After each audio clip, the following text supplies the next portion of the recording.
In this video lecture, I am going to explain the variation in stitching vibration of metal carbonyl compound with respect to carbon monoxide ligand in order to predict the IR spectrum of metal carbonyl compound. After watching this video, student can able to predict the IR spectrum as well as IR data of metal carbonyl compound with respect to ligand. This video will be helpful for BS and MSc student as well as. In previous lecture, I discussed the stitching vibration of terminal and bridging metal carbonyl compound. The terminal metal carbonyl compound will be a pair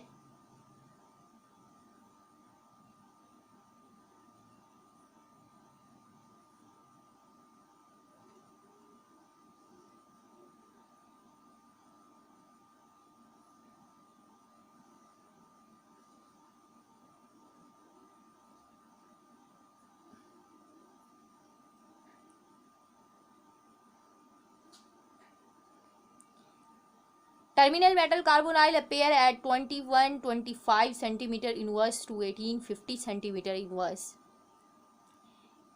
and the bridging metal carbonyl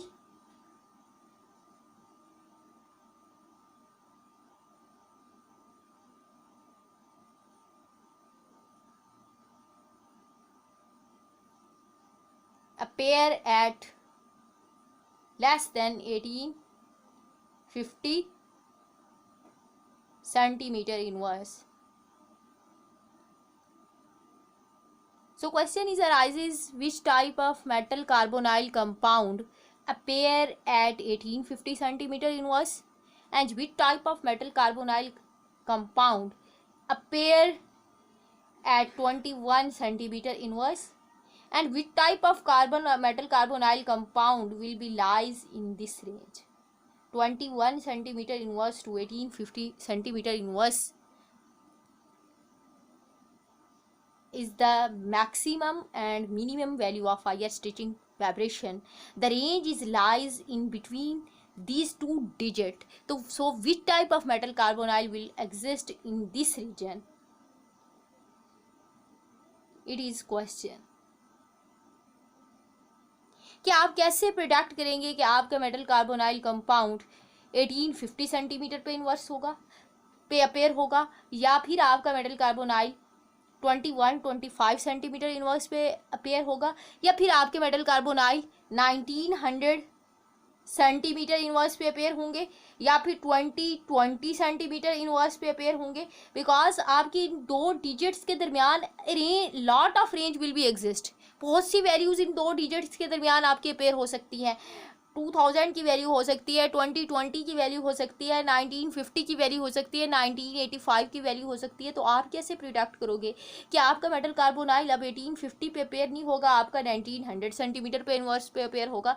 आप metal carbonyl अब 21-25 पे appear नहीं होगा, ना ही 18-50 centimetre पे inverse पे appear होगा.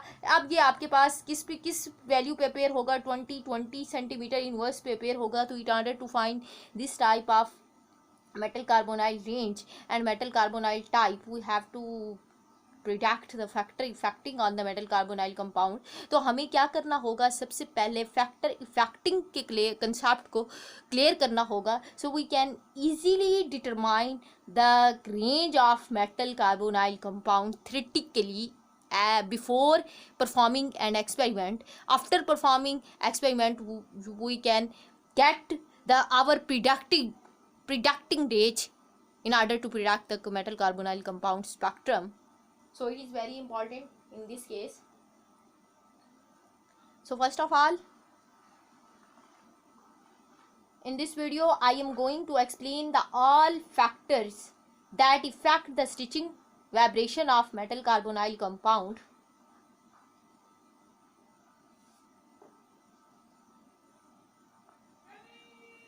So first of all, we deal factor affecting on IR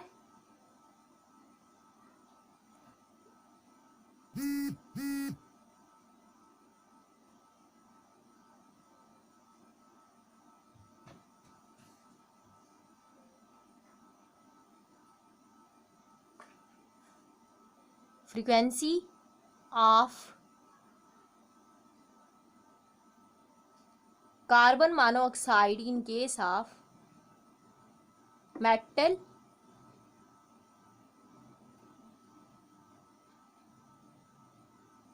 carbonyl compound.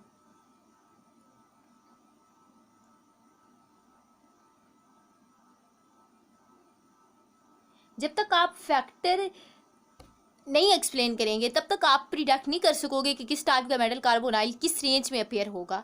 So factor affecting on IR stretching vibration of carbon monoxide ligand is very important in this case. So first of all we explain. So first factor is hybridization factor. As S character increase, the stitching vibration of compound metal carbonyl compound increase. अगर आप इसकी reason देखें तो जैसे ही आपके पास S character increase होता है, actually the bond length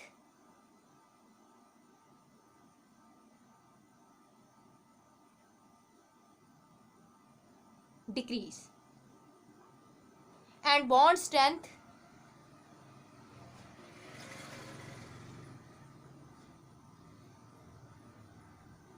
increase. जब आपके पास बॉन्ड स्ट्रेंथ इंक्रीज होती है in case of metal carbonyl compound, the bond length between C double bond O, जब आपके पास एस करेक्टर इंक्रीज होगा तो आपकी ये जो बॉन्ड लेंथ होगी बिटवीन सी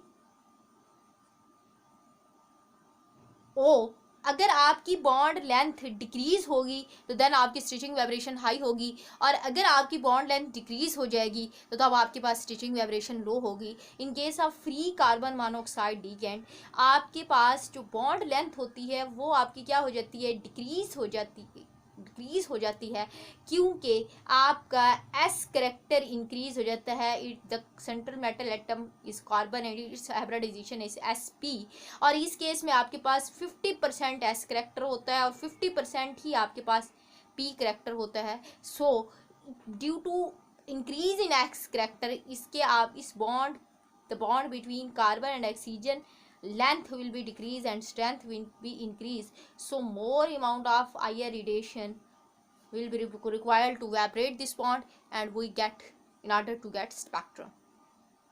जब आपके पास IR फ्रीक्वेंसी, आपकी एनर्जी IR ज़्यादा रिक्वायर्ड होगी इसको वेपरेट करने के लिए, तो ऑब्वियसली आपकी फ्रीक्वेंसी भी क्या हो जाएगी, इंक्रीज हो जाएगी, बिकॉज एनर्जी और फ्रीक्वेंसी का डायरेक्ट रिलेशन होता है. लेकिन जब आप देखते हो कि यही कार्बन मोनोऑक्साइड मेटल के साथ अटैच होता है तो इसका करैक्टर क्या हो जाता है, एस डिक्रीज हो जाता है, बिकॉज मेटल के साथ जब ये अटैच होता है ये carbon monoxide, in this case metal carbonyl के केस में, तो इसका करैक्टर क्या हो जाता है, एस P2 करैक्टर हो जाता है. अब आपके पास एस करैक्टर आपका डिक्रीज हो जाता है due to the change in hybridisation, और जैसे ही आपके पास एस करैक्टर डिक्रीज होता है तो ये वाला आपके पास कार्बन और ऑक्सीजन का ये बॉन्ड, इसकी जो लेंथ होती है वो आपके पास क्या हो जाती है, इंक्रीज हो जाती है, और स्ट्रेंथ आपके पास डिक्रीज हो जाती है. Strength decrease, length increase, so less amount of IR radiation, less amount of energy of IR radiation is required to vibrate this bond, and this type of bond will be appear at less frequency as compared to this. So if we see that in IR spectrum, carbon monoxide will be appear at 2143 centimeter inverse, and this bond, this sp2 hybridized carbon will and oxygen carbon monoxide carbon oxygen bond will be appeared in case of metal carbonyl compound when carbon monoxide attach as a ligand, it will be appear at 21-25 centimeter inverse to 18-50 centimeter inverse. तो decrease reason आपकी क्या हुई, first factor आप अगर इस तरह से explain करें हाइब्रिडाइजेशन को यूज़ करते हुए, आप मेटल कार्बोनाइल के एग्जांपल को एक्सप्लेन करो, तो आप जनरल यही कहते हैं कि जैसे आपका एस करेक्टर इंक्रीज होगा स्टिचिंग वाइब्रेशन आपकी हाई होगी। इन case of free carbon monoxide आपके पास एस करेक्टर 50-50 होता है, 50% S character and 50% P character. तो इस केस में आपका बॉन्ड जो होता है उसकी स्ट्रेंथ इंक्रीज होती है because bond length will be decrease. And in case of metal carbonyl compound the carbon double bond oxygen bond will be increase bond length, increase strength, decrease or less amount of energy is required. We have to discuss the factor affecting on the carbon monoxide stitching vibration. तो हम metal की बात नहीं कर रहे, हम सिर्फ carbon monoxide के पोर्शन को एक्सप्लेन कर रहे हैं। फ्री में ये था और ब्रिजिंग में कार्बन मोनोऑक्साइड का जब अटैचमेंट के बाद इन case of metal carbonyl formation attachment के बाद आपके पास ये केस हो गया। सो आपकी हाइब्रिडाइजेशन जैसे एसपी से एसपी की तरफ स्वाइप हुई, रिमूव किया, तो उसकी स्टिचिंग वाइब्रेशन क्या हो गई, decrease. Second important factor is pi back bonding, that is the important factor in case of coordination compound. Without using the pi back bonding concept, we can't predict the higher stitching vibration of metal carbon. Next important factor is pi back bonding. This is very important factor.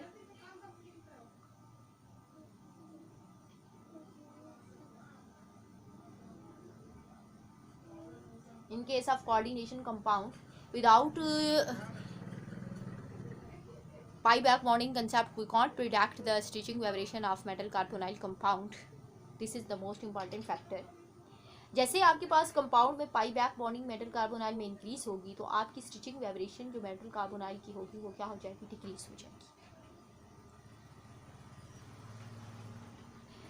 Why it decrease, it is the important question कि ये क्यों decrease होती है। जब आपके पास pi back bonding आपके compound में इंक्रीज होती है तो आपकी स्टिचिंग वाइब्रेशन डिक्रीज होती है। ये due to the development of pi back bonding the stitching vibration of the metal carbonyl compound will be decreased. Actually it is reverse relation, जैसे ही आपकी स्ट्रांग होगी तो आपकी ज़्यादा डिक्रीज होगी, आपकी पाई बैक बॉन्डिंग लेस होगी तो आपकी स्टिचिंग वाइब्रेशन इंक्रीज होगी। So first of all we have to decide, we have to answer the question कि why stretching vibration of metal carbonyl compound will be decreased during the when metal react with carbon monoxide. Actually होता ये है कि आपका bond order decrease हो जाता है, bond order of CO decreased after pi back bonding formation। अब इसी कंसेप्ट को हम एक्सप्लेन करने के लिए सिंपली हम डायग्राम ड्रॉ करते हैं। कार्बन मोनोऑक्साइड फ्री केस में और कार्बन मोनोऑक्साइड जब मेटल के साथ अटैच होकर सिग्मा बॉन्ड बनाता है और फिर पाई बैक बॉन्डिंग करता है, तो इस केस में अगर आप इसकी एमओटी डायग्राम ड्रॉ करें तो आपको इस केस में और इस केस में आपको क्लियर कट चेंज नज़र आएगा। और उस क्लियर कट चेंज की ऑब्जर्व होने की वजह से आपका बॉन्ड ऑर्डर क्या हो जाएगा, डिक्रीज हो जाएगा। एज वी नोज दैट कि जैसे कि आप जानते हो कि जब आप मेटल कार्बन मोनोऑक्साइड के साथ रिएक्ट करती है तो फर्स्ट स्टेप में आपके पास क्या होता है कि मेटल कार्बन को से लोन पेयर कार्बन मोनोऑक्साइड से लोन पेयर लेती है और जब ये लोन पेयर कार्बन मोनोऑक्साइड से डोनेट करता है तो इसके ऊपर इलेक्ट्रॉन डेंसिटी ज़्यादा हो जाती है। फिर ये क्या करती है, दूसरे स्टेप में मेटल लोन पेयर को बैक डोनेट करती है और due to this back donation of lone pair आपका जो ओवरऑल बॉन्ड ऑर्डर है वो क्या हो जाता है, डिक्रीज हो जाता है। सिग्मा बॉन्ड फॉर्मेशन के दौरान आपके मेटल का बॉन्ड ऑर्डर और था, लेकिन जब पाई बैक बॉन्डिंग हुई तो उस केस में आपके पास मेटल का बैक बॉन्ड ऑर्डर और था कार्बन मोनोऑक्साइड का। सिग्मा बॉन्ड में आपके कार्बन मोनोऑक्साइड का 6/2 that's will be equal to 3 bond order था और इस केस में पाई बैक बॉन्डिंग की फॉर्मेशन के बाद आपके पास बॉन्ड ऑर्डर क्या हो जाएगा, 2 हो जाएगा। तो decrease in bond order confirm the stitching vibration will be decrease. इस चीज़ को आप कंसेप्चुअली इस तरह से अंडरस्टैंड कर सकते हैं कि during the MOT diagram of carbon monoxide आपके पास जो बॉन्डिंग ऑर्बिटल हैं that's will be available for the formation of triple bond in carbon monoxide, वो आपके पास कितनी है, 3 है, और उनके पास 6 इलेक्ट्रॉन्स मौजूद हैं। 1 आपके पास sigma simply we can say, and ये आपके पास पाई। अब जो आपके पास सेकंड है, अगर एमओटी डायग्राम देखें तो इस केस में आपके पास पाई स्टार ऑर्बिटल और सिग्मा स्टार ऑर्बिटल वेकेंट पड़े हैं, और इस केस में आपके पास लोन पेयर इधर आपके पास किसका पड़ा है, कार्बन का, और इधर आपके पास ऑक्सीजन का। Carbon is sp hybridize and oxygen is also sp hybridize. So इन दोनों के लोन पेयर अवेलेबल हैं, और ऑक्सीजन ऑलरेडी पहले से 2 लोन पेयर डोनेट कर चुकी है ट्रिपल बॉन्ड फॉर्मेशन के दौरान, so it don't be donates its further lone pair, तो वो फर्दर लोन पेयर अपना डोनेट नहीं करेगी, तो इसका लोन पेयर ये रिमेन इनएक्टिव रहेगा, नॉन बॉन्डिंग है ये इलेक्ट्रॉन, ये फर्दर डोनेट नहीं कर सकती क्योंकि पहले से वो डोनेट कर चुकी है। And I explain the all procedure in my previous video structure of metal carbonide, so you can see in order to clear this concept. In this video I simply explain कि आपके पास ये दो तो आपके non bonding electron है, इनको तो आप काउंट नहीं करते बॉन्ड ऑर्डर की कैलकुलेशन में, लेकिन इधर आप देखें तो आपके पास कितनी है, 6/2, that's will be equal to 3। अब जब मेटल लीगेंड, मेटल का ये था आपके पास, मेटल जब लीगेंड के साथ रिएक्ट करेगी कार्बन मोनोऑक्साइड के, इसमें इनके इसकी स्ट्रक्चर क्या होगी, C ट्रिपल बॉन्ड, मीन के rotative bond and 1 pi and 1 sigma bond, और एक आपके पास इससे ये लोन पेयर, और एक आपके पास ये कार्बन का लोन पेयर। ये इसकी आपके पास क्या है, कार्बन मोनोऑक्साइड की स्ट्रक्चर है इन दिस केस। अब जब ये कार्बन मोनोऑक्साइड अपना लोन पेयर डोनेट करेगा तो इस केस में भी इसकी स्ट्रक्चर आपके पास ऐसे ही होगी।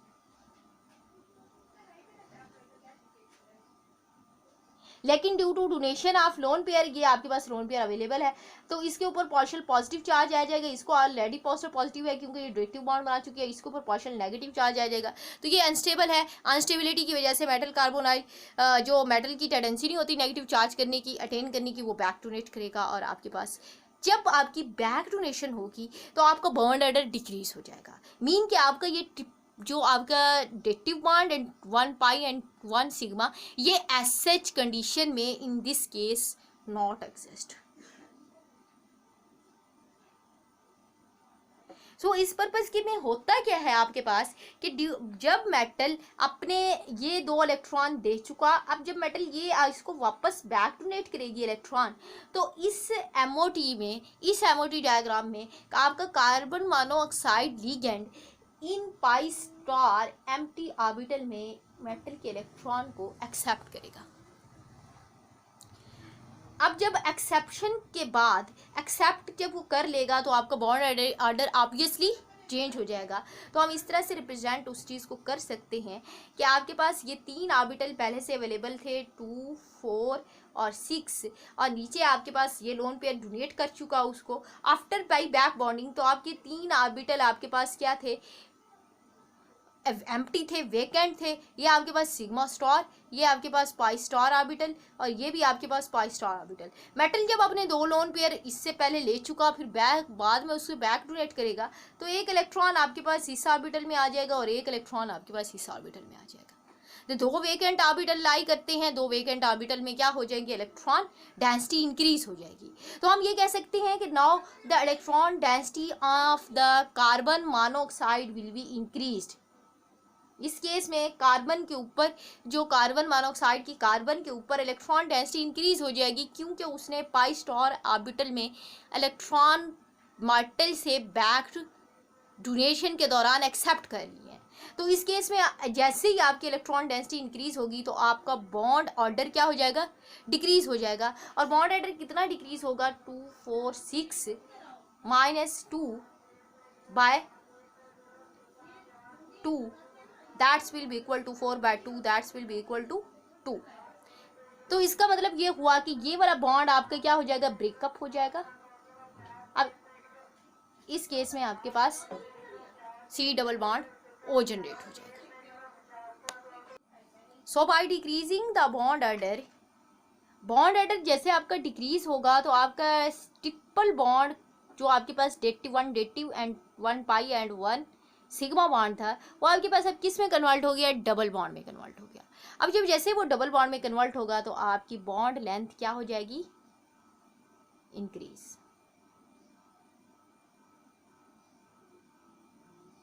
और बॉन्ड लेंथ इंक्रीज होने की वजह से बॉन्ड स्ट्रेंथ क्या हो जाएगी, डिक्रीज हो जाएगी। So by decreasing the bond strength तो आपके पास स्टिचिंग वाइब्रेशन क्या हो जाएगी, लो।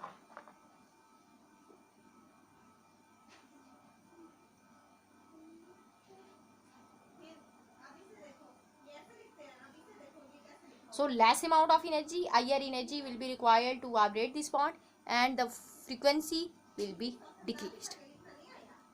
Now question is arises कि अब ये क्वेश्चन अराइज होगा आपके माइंड में, ये आ रहा होगा कि आप ये तो कह सकते हैं कि पाई बैक बॉन्डिंग अगर एग्जिस्ट होगी तो स्टिचिंग वाइब्रेशन डिक्रीज होगी, तो what will be the effect of extent of pi back bonding, कि पाई बैक बॉन्डिंग की एक्सटेंट पे क्या इफेक्ट होगा। अगर आपके कंपाउंड में पाई बैक बॉन्डिंग मिनिमम हो तो तब क्या इफेक्ट होगा, और अगर आपके कंपाउंड में पाई बैक बॉन्डिंग मैक्सिमम हो तब क्या इफेक्ट होगा। तो अगर आपके पास कंपाउंड में 2 टाइप्स की पाई बैक बॉन्डिंग अवेलेबल हो सकती है मेटल कार्बोनाइल के कंपाउंड में, because on the base of nature of the central metal atom and the nature of the ligand that are in addition to carbon monoxide, तो आपके पास 2 type के effect explain हो सकते हैं। या तो आपके पास मैक्सिमम पाई बैक बॉन्डिंग होगी या फिर आपके पास मिनिमम पाई बैक बॉन्डिंग।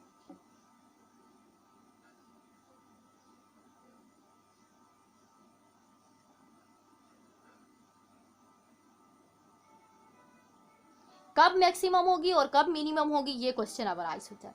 अगर आप देखो मैक्सिमम तब होगी जब आपकी मेटल के ऊपर पार्शियल नेगेटिव मीन के इलेक्ट्रॉन डेंसिटी मेटल की मैक्सिमम होगी, तो उस केस में आपकी पाई बैक बॉन्डिंग भी मैक्सिमम होगी, क्योंकि मेटल ज़्यादा अपने इलेक्ट्रॉन डेंसिटी डोनेट करेगा कार्बन मोनोऑक्साइड पे।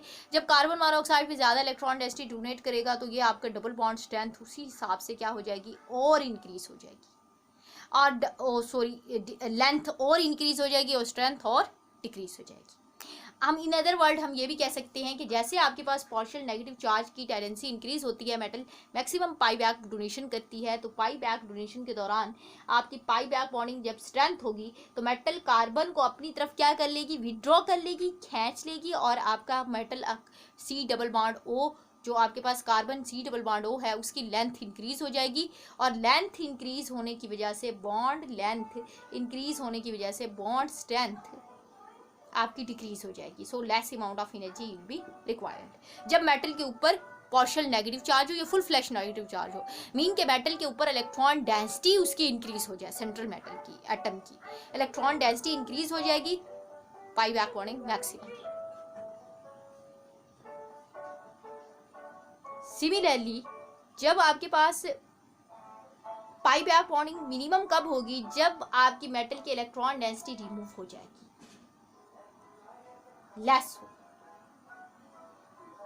Electron density on the central metal atom decrease, तो आपके पास मिनिमम पाई बैक बॉन्डिंग होगी, और जब मिनिमम पाई बैक बॉन्डिंग होगी तो स्टिचिंग वाइब्रेशन आपके पास क्या हो जाएगी, इंक्रीज हो जाएगी। पाई बैक बॉन्डिंग लेस होने की वजह से लेस इलेक्ट्रॉन डेंसिटी डोनेट करेगी मेटल कार्बन को, कार्बन मोनोऑक्साइड को, क्योंकि वो ऑलरेडी डेफिशिएंट होगी, तो कुछ इलेक्ट्रॉन डेंसिटी जो कार्बन मोनोऑक्साइड डोनेट करेगा लोन पेयर, उससे कुछ इलेक्ट्रॉन डेंसिटी वो अपनी इलेक्ट्रॉन डेंसिटी को कंपनसेट करेगी, बैक डोनेट कम करेगी, और आपके पास बॉन्ड लेंथ लेस इंक्रीज होगी। सो बॉन्ड स्ट्रेंथ आपकी एज कंपेयर टू मैक्सिमम के क्या होगी,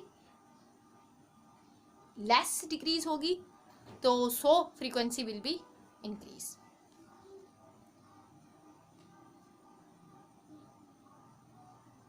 Now we are going to explain the next important factor in case of metal carbonyl compound, the nature of ligand.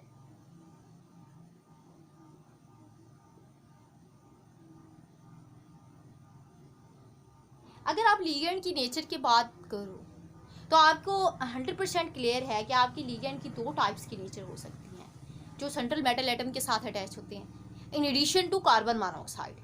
कि mean आप in this case we are going to explain the heteroleptic metal carbonyl की metal वो metal carbonyl जिनमें additional ligand भी attach होगा carbon monoxide के along carbon monoxide भी होगा लिगेंड और सेकंड लिगेंड ही होगा। मीन कि इन केस में आपके मेटल कार्बोनाइल का जो फार्मूला होगा वो इस तरह से होगा CONL एंड LM कि L की भी कोई क्वांटिटी होगी, कोई तादाद होगी, और N की इस कार्बन मोनोऑक्साइड की भी लिगेंड की भी कोई तादाद होगी। लेकिन ये L की नेचर जो होगी ये डिसाइड करेगी कि आपका कार्बन मोनोऑक्साइड की स्टिचिंग वाइब्रेशन का किस तरफ मूव करेगी, हायर 1850 या बिलो 1850। अगर आप देखो इस केस में तो आपके पास अगर आपका ये लिगेंड L, इसकी नेचर 2 टाइप्स की हो सकती है। ये आपके पास डोनेटिंग भी हो सकता है, ये आपके पास विड्रॉइंग भी हो सकता है। अगर ये आपके पास डोनेटिंग होगा तो आपके पास होगा क्या कि आपकी मेटल के ऊपर जो इलेक्ट्रॉन डेंसिटी होगी वो इस डोनेटिंग लिगेंड के इफेक्ट की वजह से वो इंक्रीज हो जाएगी। अब जब इलेक्ट्रॉन डेंसिटी इंक्रीज होगी तो आपके पास पाई बैक बॉन्डिंग क्या हो जाएगी,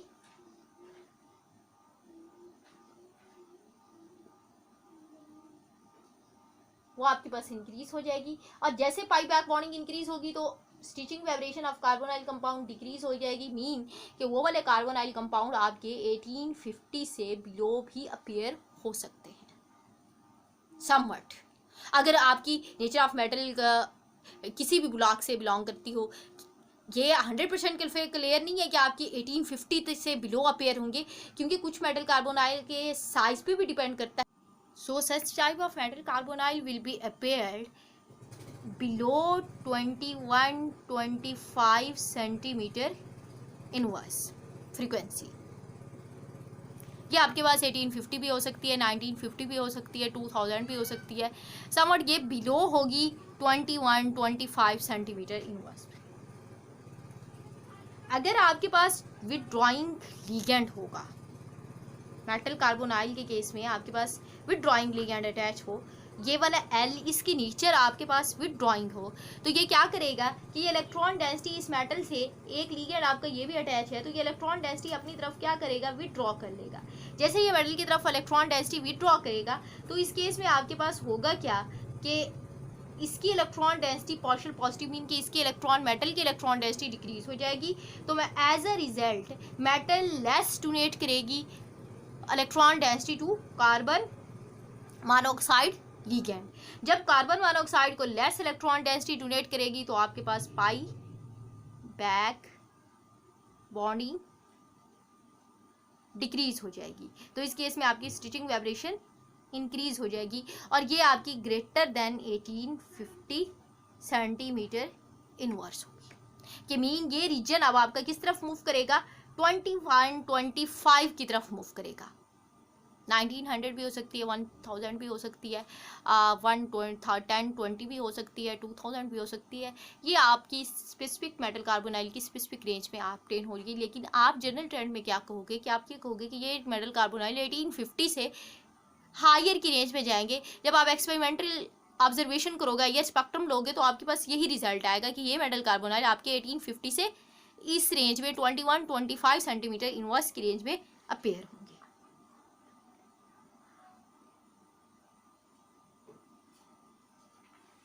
So next factor is size of the central metal atom.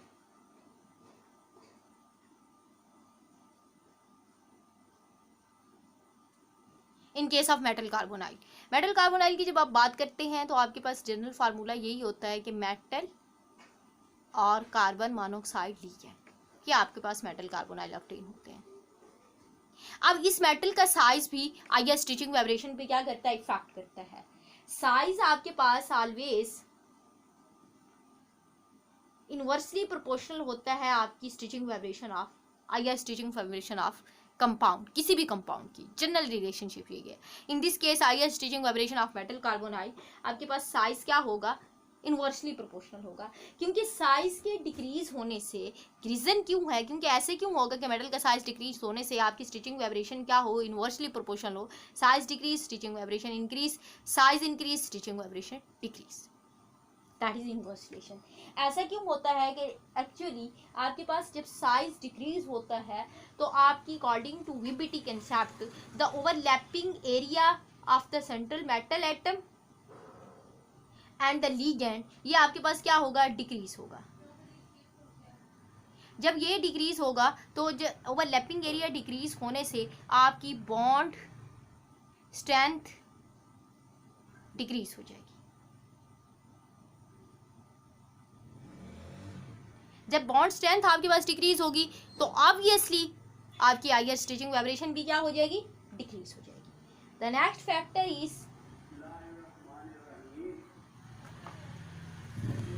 Is electronic configuration of central metal atom or number of d electrons of central metal atom. Number of d electron also affect the IR stitching vibration of the carbon monoxide ligand.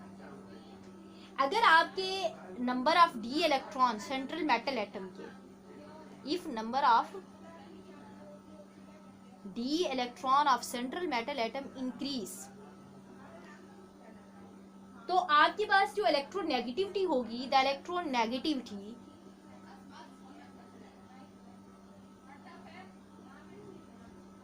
Of central metal atom will be increased.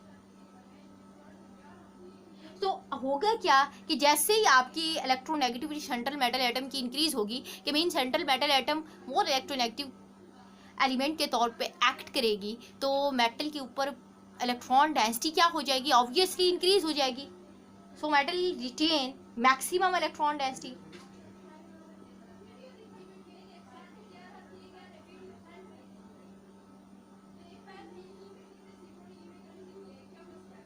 Maximum electron density, जब metal के ऊपर maximum electron density होगी तो फिर होगा क्या कि आपके पास मैक्सिमम इलेक्ट्रॉन डेंसिटी होने की वजह से extent of pi back bonding will be increase. तो पाई बैक बॉन्डिंग क्या हो जाएगी, आपकी इंक्रीज होगी। As a result stretching vibration will be decrease.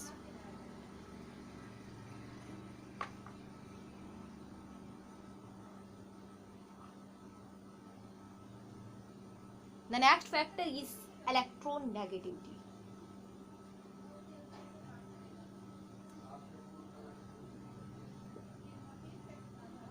As the electronegativity of the ligand or central metal atom both increase, अगर आपके attach ligand की electronegativity high हो या फिर आपकी सेंट्रल मेटल एटम की इलेक्ट्रोनेगेटिविटी हाई हो, तो दोनों इफेक्ट आपके पास क्या करते हैं, आईआर की स्टिचिंग वाइब्रेशन को कंट्रोल करते हैं। आप ये देखें कि दो केस हो सकते हैं, या तो आपके पास मेटल की इलेक्ट्रोनेगेटिविटी हाई होगी या फिर आपके पास लिगेंड की इलेक्ट्रोनेगेटिविटी हाई होगी, अटैच लिगेंड की in addition to carbon monoxide. अगर मेटल के केस में आपकी इलेक्ट्रोनेगेटिविटी इंक्रीज हो जाएगी तो पाई बैक बॉन्डिंग डिक्रीज हो जाएगी और आपके पास पाई बैक बॉन्डिंग इंक्रीज हो जाएगी, पाई बैक बॉन्डिंग इंक्रीज हो जाएगी। इलेक्ट्रोनेगेटिविटी इंक्रीज होने की वजह से आपके पास पाई बैक बॉन्डिंग इंक्रीज होगी तो फ्रीक्वेंसी आपके पास डिक्रीज हो जाएगी। अगर आपके लिगेंड के पास अटैच लिगेंड की इलेक्ट्रॉन डेंसिटी इलेक्ट्रोनेगेटिविटी मैक्सिमम हो तो वो क्या करेगा कि वो आपके पास जो इन एडिशन टू लिगेंड इस मेटल के साथ मेटल कार्बोनाइल के केस में अटैच होगा ये लिगेंड, तो ये क्या करेगा कि मेटल से इलेक्ट्रोनेगेटिविटी हाई होने की वजह से ये आपके पास मेटल से इलेक्ट्रॉन डेंसिटी विदड्रॉ कर लेगा। जबकि मेटल से इलेक्ट्रॉन डेंसिटी विदड्रॉ करेगा तो metal act as electron deficient compound, तो कार्बन से वो जो डोनेटिंग इलेक्ट्रॉन की डोनर इलेक्ट्रॉन की इलेक्ट्रॉन डेंसिटी होगी उसको समवट कंपनसेट करेगी अपनी इस इलेक्ट्रॉन डेफिशिएंसी को रिमूव करने के लिए और समवट बैक डोनेट करेगी। So it's pi back bonding decrease. जब पाई बैक बॉन्डिंग डिक्रीज होगी तो आपकी stitching vibration of metal carbonyl compound increase होगी। This is all about the factor that effecting on the stitching vibration of the metal carbonyl compound. In next video we practically prove with example.